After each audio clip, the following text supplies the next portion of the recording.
Hello, my name's Lyle Brotherton and I'm the author of the Ultimate Navigation Manual. At some time in our lives, we're all going to have to contact the emergency services. And the most common way nowadays of contacting them is by using a mobile phone. But as we're all aware, mobile phones are subject to signal variations. Sometimes they appear not to have a signal. The network's busy. In this short video, I'm going to show you how you can maximise your chances of getting through to the emergency services using your mobile phone with some clever techniques and information. It's must-know information. The first thing I want you to know is that when you try and contact the police, the fire brigade, ambulance service, or mountain rescue or the Coast Guard, is to dial 112. You can dial 112 anywhere in the European Union. And that's including here, of course, in Scotland, in the United Kingdom, and it will connect you to the emergency services. Now, 112 is a very special number because it's pre-programmed into every SIM card and mobile phone, and it initiates a call in a completely different way to the normal calls that you make. So, for example, if I'm here and it appears that I don't have a signal from my network provider, in my instance that's O2, I can't make a normal call. But if I dial 112, my phone and the network will hunt for other providers. So it'll try T-Mobile, it'll try 3, it'll try Orange. It'll try and connect on any network that's available. In addition to that, if the network appears to be busy, you get that continuous pulse tone that comes through. And sometimes your phone will actually say network busy. It'll prioritise your call, the 112 call, so that it overrides the busy network. In fact, 112 has some other major advantages on the phone itself.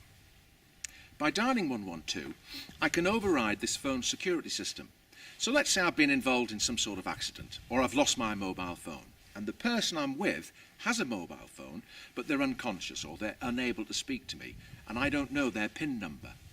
I can still get their phone, and I can dial 112, because it bypasses the security system of the phone. In fact, if their phone is a pay-as-you-go phone and it has no credit left, it'll still dial 112. And in some phones, some of the more modern smartphones nowadays, Galaxy for example from Samsung, even if there isn't a SIM card inside, it'll dial 112 to connect you to the emergency services. Now, not only is 112 available anywhere in the European Union, it's available in America, Australia, Canada, India, Pakistan. In fact, there are 70 countries worldwide where it's available. So remembering 112 means that no matter where you are within those 70 odd countries, but I mean that's all of the European Union, you're going to get through to the emergency services. Now, the other thing I'd like to talk to you about is that you actually make the call. Let's say I'm out here, I dial 112. First of all, I turn my back to the wind so that when I speak to the operator, they can clearly hear what I'm saying. And I initiate the call, 112, and I wait for 1 minute for that call to connect. If that call doesn't connect, it may be that there's only one cellular mast in this area. And in this instance, that cellular mast is over there. So when I've got the phone here, my head's blocking the signals to my phone. So if on your first attempt you don't get through, turn through 180 degrees and initiate the call again. And again, wait for 1 minute. Now, after those 2 attempts to get through using your mobile phone and dialing 112 to the emergency services, if you still haven't got through, you can then send a text here in the United Kingdom to the emergency services. Now, you have to be pre-registered for these texts. I'm going to show you how to do that.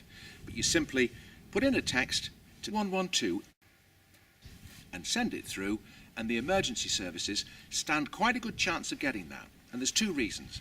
The first is, a text is a little packet of information that just takes a few milliseconds to transmit. So even if you only get a signal intermittently, it'll go through.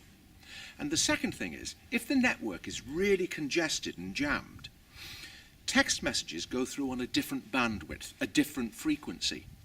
And there's a lot more capacity in that bandwidth than there is in the mobile phone voice calls. So by sending a text, you've actually got a really good chance of getting through. You send the text, it has the information of who you are, where you are, what the incident is, and how many people are hurt.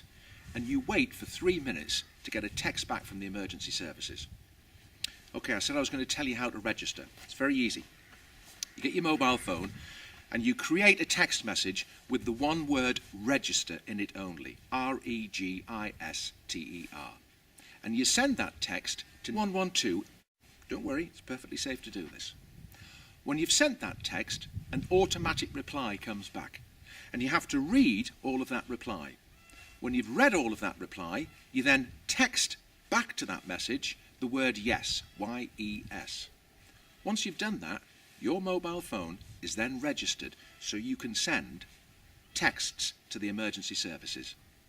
So the two things that we've looked at today are 112 to contact the emergency services, and by being able to send a text to contact the emergency services. 112, worth knowing.